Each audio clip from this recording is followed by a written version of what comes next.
When I talk about bad actors today, I want you to think about what comes to mind.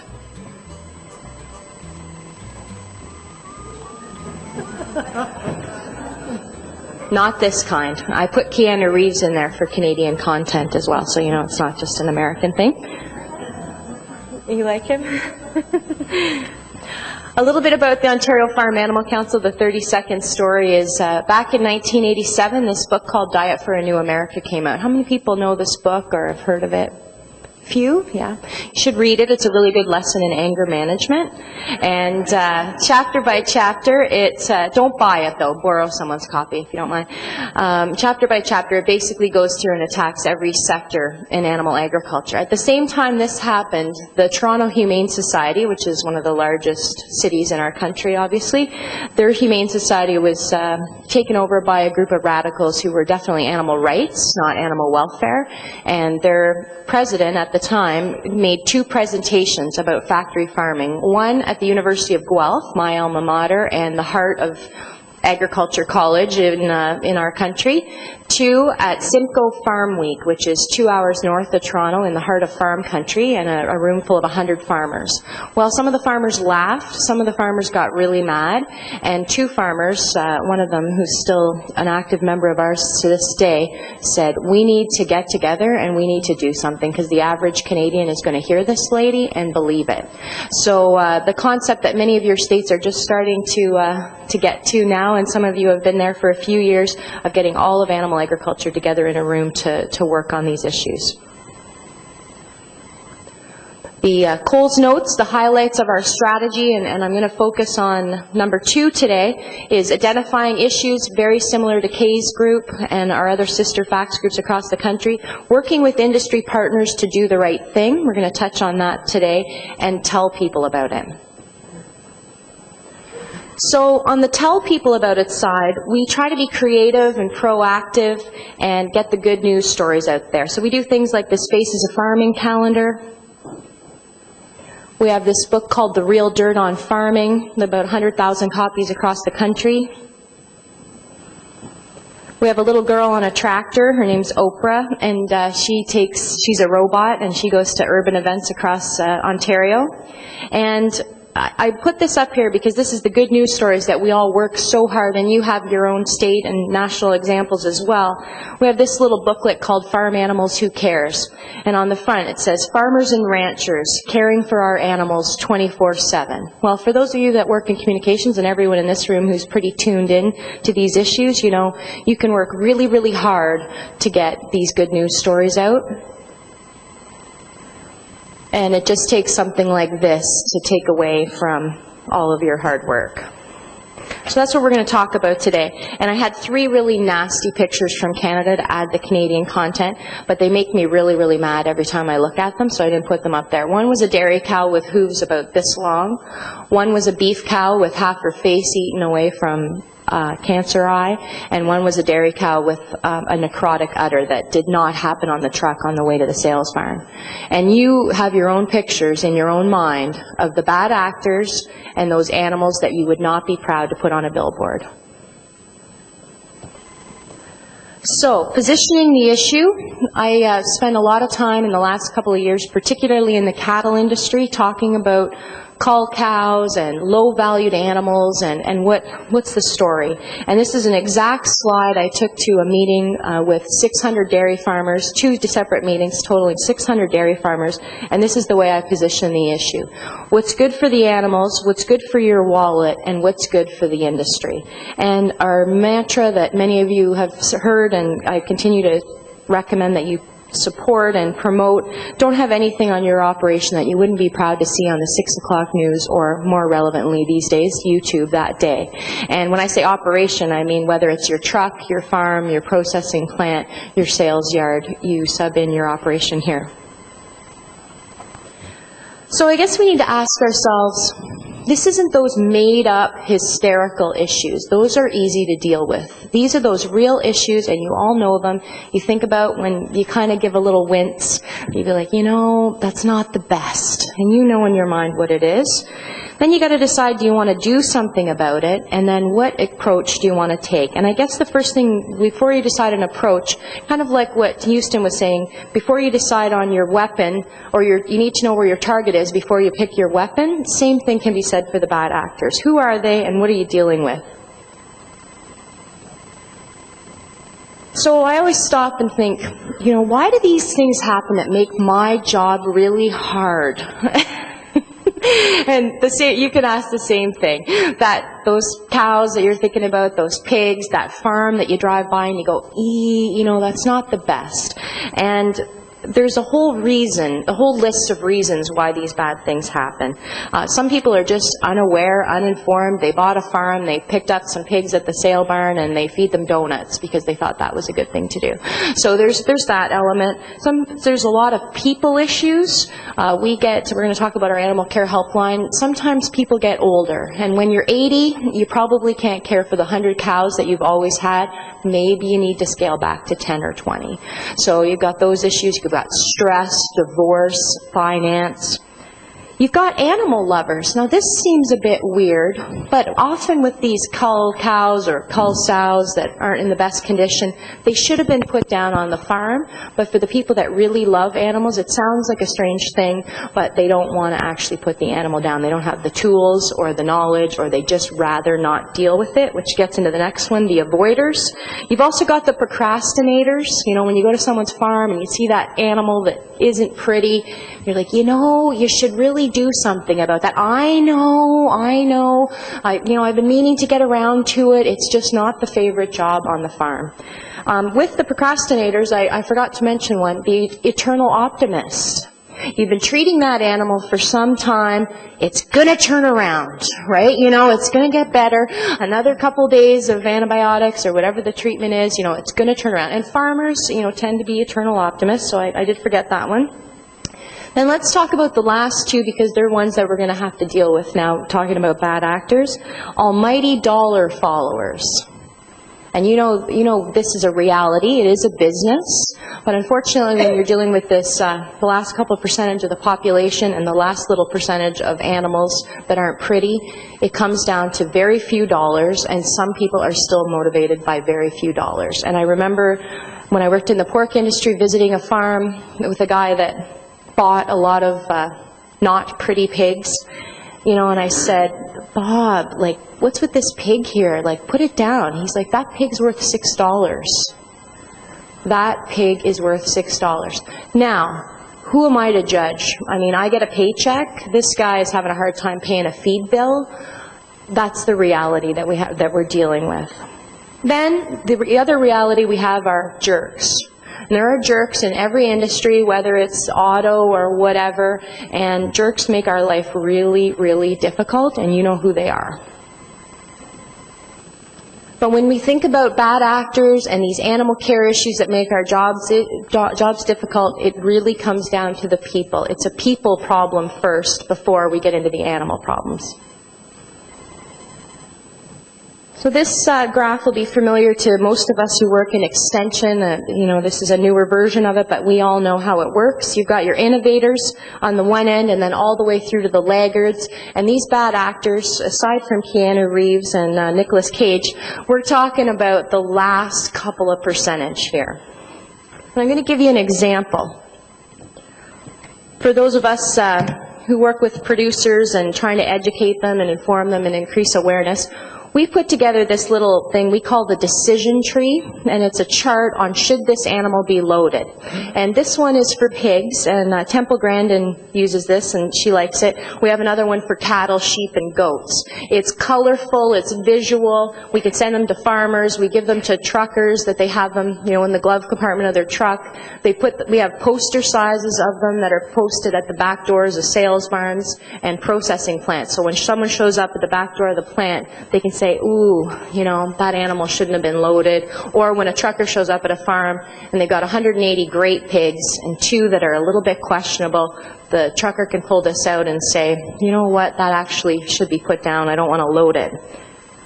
So, if you look at that spectrum, What are people's approaches to it? Well, the innovators are already way ahead of me and many of us. They already designed their own version of this last year. The early adopters already saw it on a Canadian website somewhere, so they've already got a copy.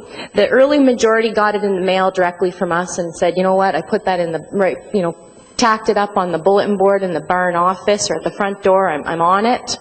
The late majority, my neighbor told me I should probably do something about that. And then the laggards say, make me. So what approach do you take with the laggards? Well, customer demands often speak volumes. Thou shalt do this or I will not buy your product. Peer visits and education, authoritative visits and direct approach, and at the very end of the spectrum, enforcement, regulations, and charges. So I'm going to give you an example of a case study. There was a couple of years ago where all of a sudden we have 3 major pork processors in Ontario, and the 3 of them meet on quality issues and transport issues. And it was a common consensus that there were too many substandard pigs coming to market. And all at, you know, in a certain short time frame, there were more substandard pigs, and then the plant has to deal with them, they put them down, they pay the dead stock.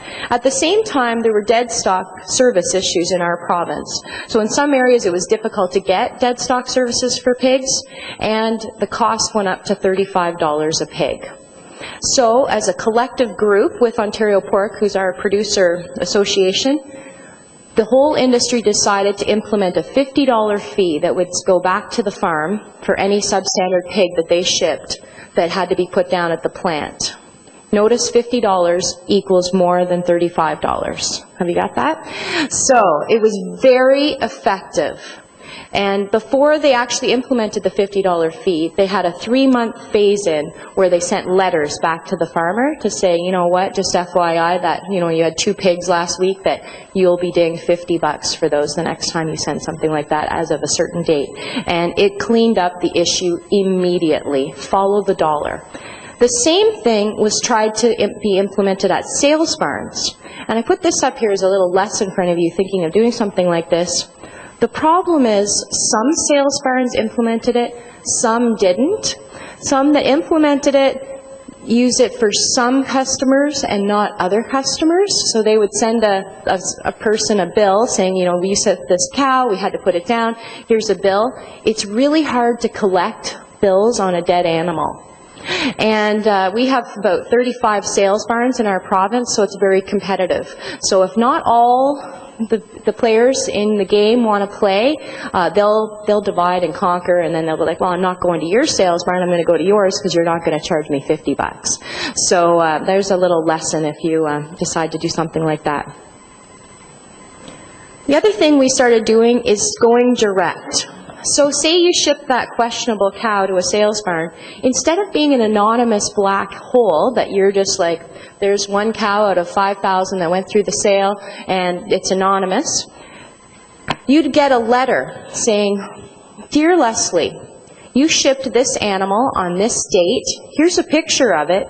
She was put down. The vet determined she was emaciated and lame and blah, blah, blah, unfit for human consumption. Here's a copy of this. She violated these 3 things, and here's your bill.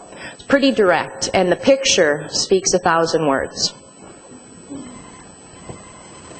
Moving on to what we call animal care helpline type services, there's a couple of different approaches, and Kay asked me to cover these because I understand a few states are thinking about this, and I strongly encourage you to do so. A couple of different examples. In Manitoba, right in the heart of our prairies, their Provincial Ministry of Agriculture has an animal care helpline service. All animal care calls actually go through their government or your equivalent of state veterinarians, and they actually have animal welfare, farm animal welfare legislation that they can enforce. So it's a government employee. In Saskatchewan, and Adele's here from Saskatchewan today, they have a combination of farm stress line and livestock care service. And remember, I mentioned it is about the people, so that's actually a smart idea, and you can talk with her about that. And then I'm going to give you our Ontario example, which we call the Animal Care Helpline. It was started in 1992 as a pilot project, And a very sad story when a guy walked away from 1,000 pigs and let them starve. And nobody felt worse than the farm community. His neighbors knew there were stress issues. The feed company knew he had no feed, and the banker knew he had no money. But nobody knew what to do. You know, you don't want to call the Humane Society, and you don't really know how bad it is, and you know how it is with your neighbors. Nobody wanted to do anything. And after that, the farm community came together and said, we should have been there. We should have been there when those pigs were a little bit thin, not starving, or worse yet, dead, because we ended up being there to take the dead pigs out. So how do you get in there when they're a bit thin? So we started the Helpline. Confidentiality is very, very critical. That's on the exam, if you haven't been paying attention till now. Confidentiality is critical in these situations. Most of the calls we get come from farmers, veterinarians, feed salesmen, AI technician, people that know farm animals. We get very few what I would call unfounded calls. You know, we've had a couple where, you know, the cow was really thin, but it was a Jersey, not a Semitol. You know, we get a couple of those, but for the most part, they're legit. It's not intended for emergencies or abuse or when laws are broken. You know, there is the SPCA, our Humane Society, that deals with those calls. We have no legal authority. So the way it would work is you call in, you know what, this guy's having financial difficulty, my client, and the pigs are not, I'm a little concerned that the pigs aren't going to get the feed. He's only ordering half loads of feed. You know, can you do something about it? And the Helpline rep would then call the farmer in question saying, you know what, you know, we've been notified that there might be a management or there's some concern with animals on your farm. Can I come out and have a visit? And if the farmer says no, at that point, we cannot go in. We have no legal authority. It's strictly a peer helping farmer service. There's only been very rare cases when we've ever been told no. And our attitude is it's good for the animals, the farmer, and the industry.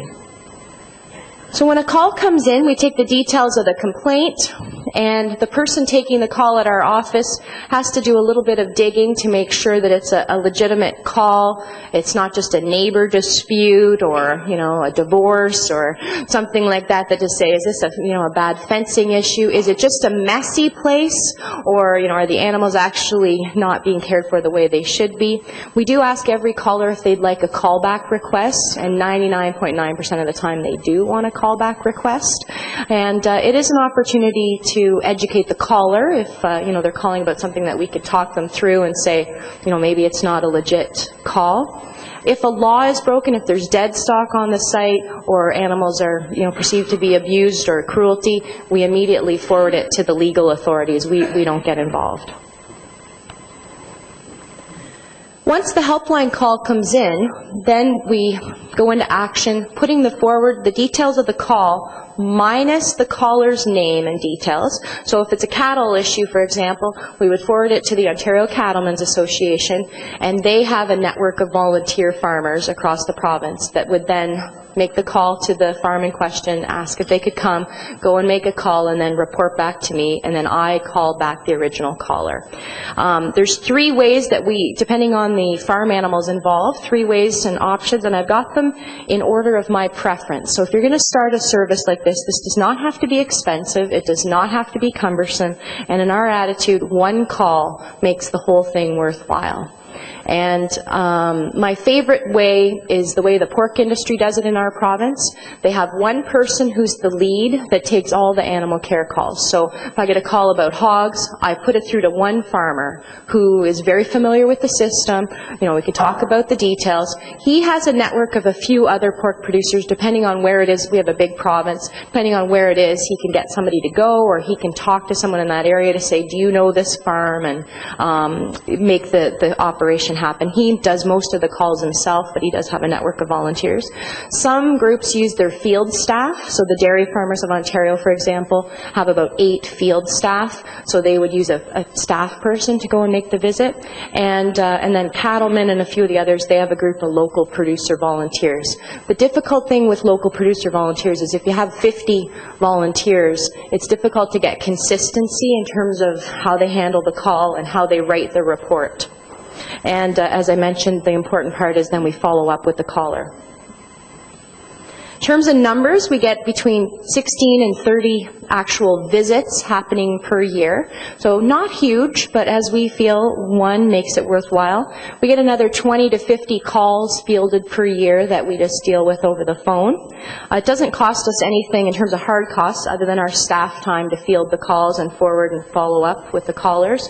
And the cost of the visits to the farms would be covered by the farm groups involved.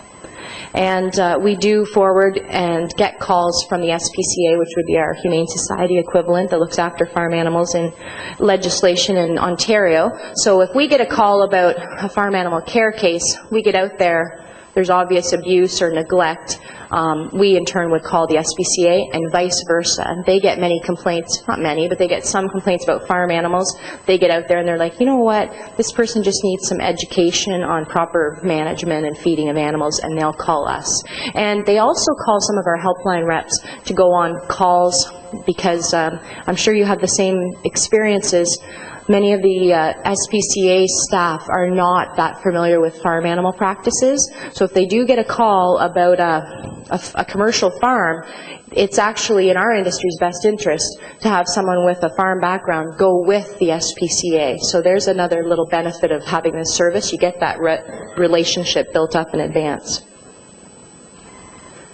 We decided we had a few too many issues at places like sales barns and on trucks, and some of those pictures that we worry about showing up on billboards and undercover videos, and decided to have our own equivalent activists at some of these spots that we'd identified. So we hired this gentleman who we called our Farm Animal Care Needs Advisor. This guy has 30 years experience being a sales barn inspector. He knows the industry. He can hang out at the back door and swear with the truckers if he needs to. And just a real practical approach. And we focused his efforts on sales barns and processing plants. He would go and speak at producer meetings and say, look, this is some of the stuff that I'm seeing. If he ever invited me over for a photo show after dinner, I would not go. Some of his pictures are really disgusting, but our attitude is if there's an issue in our industry, I want to know about it. I don't want to be surprised by someone else taking the picture and showing me what's going on. He has been involved with some of our helpline calls, but just a real practical approach to improving animal welfare. So a good example is one of our busy sales barns. We were noticing a problem with animals being unloaded off trucks at the wrong size ramps. And you know, everybody's in a hurry. So you get big trucks pulling up to a little ramp, the cows are jumping off and splitting themselves. Little trucks showing up to big ramps, cows hurting their backs trying to get off. So it sounds stupid, doesn't it? But it's just the reality of time.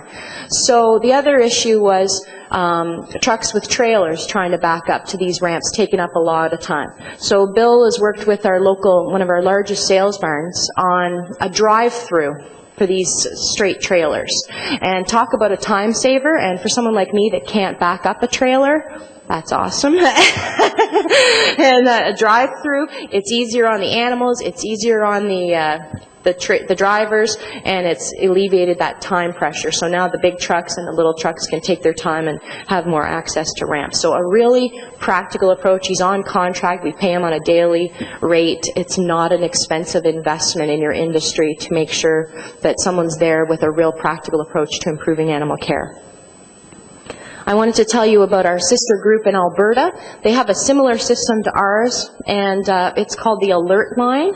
They promote it far and wide. They have a 1-800 number, and it works very similar to ours in terms of the confidentiality and the way the caller is dealt with, an opportunity to educate callers, working with the SPCA and the RCMP, the police, in their province. You'll notice their call numbers are much higher at 188, with information calls of 184. And Lorna, my colleague from Alberta, is here, so if you want to talk to her about the Alert Line and how it works, they do actually pay a veterinarian to be on call to work with their Alert Line as well.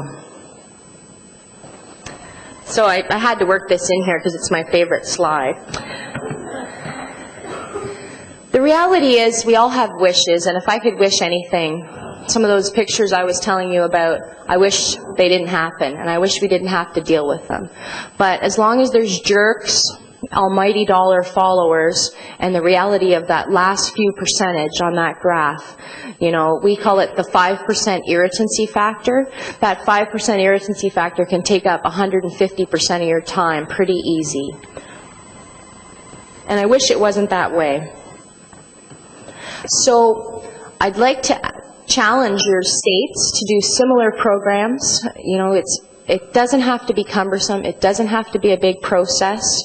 You can take these issues on head on, and I say that's the difference between us and some of our criticizers and people that are in it for the money on the other side of the equation. I say, I'm not going to use the four-letter word that we heard a lot of yesterday. It's kind of like Harry Potter, you know, he who must not be named. You know who I mean. What's the difference between them and us? They create problems, they inflame problems, and they make money off problems. I'd like to say the difference between them and us is that we actually do something about it to actually help animals. So a couple of points if you're going to start your own service. Animal care is a touchy subject. It's like parenting. And I'll tell you, it's really difficult to go onto a farm and tell someone to clean up their barn when their house is just as messy. Honestly, it happens. So it's a touchy subject. It takes the right people to do the job. You need really credible people that can talk to these individuals on their level in a really practical, no-nonsense way, dressed appropriately, and, you know, follow biosecurity, but the right people. Confidentiality, can't emphasize this enough. Obviously, when you've got people like veterinarians and feed company reps, they need to feel comfortable that there is no way, and that's usually the first thing that the farm in question will ask is, who called? My ex-wife called you, didn't she? You know? And I'll tell you, they're usually never right on who called, by the way. And the other thing I would say to your group is this does not have to be a big, cumbersome exercise. Just do it. It doesn't have to be that difficult. Why bother? You know, we're all busy people, but as I said, that 5% irritancy factor can take up 150% of your time. So my attitude, every call is an opportunity to help the people, the animals, to educate the caller or the farmer, and I'd like to put farmer in quotation marks because not a lot of calls are necessarily from what we would consider commercial farms. They could be people that, as I mentioned, bought some animals and moved to the country and so on, but we do get commercial farm calls as well. But it's an opportunity to help the people, the animals, to educate the caller, the farmer, and to demonstrate some of the things that we're all really proud to put in our public outreach publications showing that we really care. Make me, prove it, and that's exactly what these services do.